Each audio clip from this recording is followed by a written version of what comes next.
Lezhë u përball me një situatë të vështirë nga zjarre gjatë fundjavës që lan pas ku pati disa vatra problematike. Situata më rënduar ishte në malin e Shëngjinit dhe në zonën turistike të Tales. Favorizuar nga era e fortë dhe bimësia e dendur, flakët u përhapën me shpejtësi, duke vënë në rrezik edhe zonat e banuara. Situata me zjarrin e Shëngjinit, siç jeni edhe ndjeni ju si media, ka vijuar, domethënë të paktën për 24 orë, ka vijuar pjesa e operacionit të shurjes së zjarrit, ku një ndihmë shumë të madhe përveç efektiva e tanë zjarr fiks, një ndihmë të jashtëzakonshme na ka dhënë edhe pjesa e bashkëpunimit me AKMC-n, ku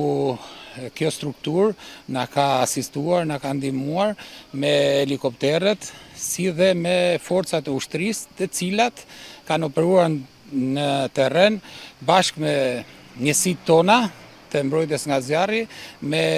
çanta shpine, me pompa shpine, për shkak të terrenit mjaft të vështirë që ka qenë. Përballë temperaturave të larta të verës, shërbimi zjarrfikës në Lezhë kërkon qytetarëve të tregojnë kujdes dhe të raportojnë në kohë çdo rast zjarri. Një apel për të gjithë qytetarët,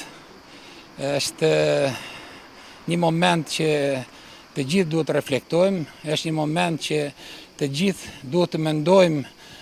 se si ta ruajmë pasurinë, se si të ruajmë pyjet, se si të ruajmë fushat, si të ruajmë malet, si të ruajmë pronën tonë. Pasi edhe rasti i fundit i Shëngjinit, siç e njohur nëpërmjet mediave, ka filluar si një zjarr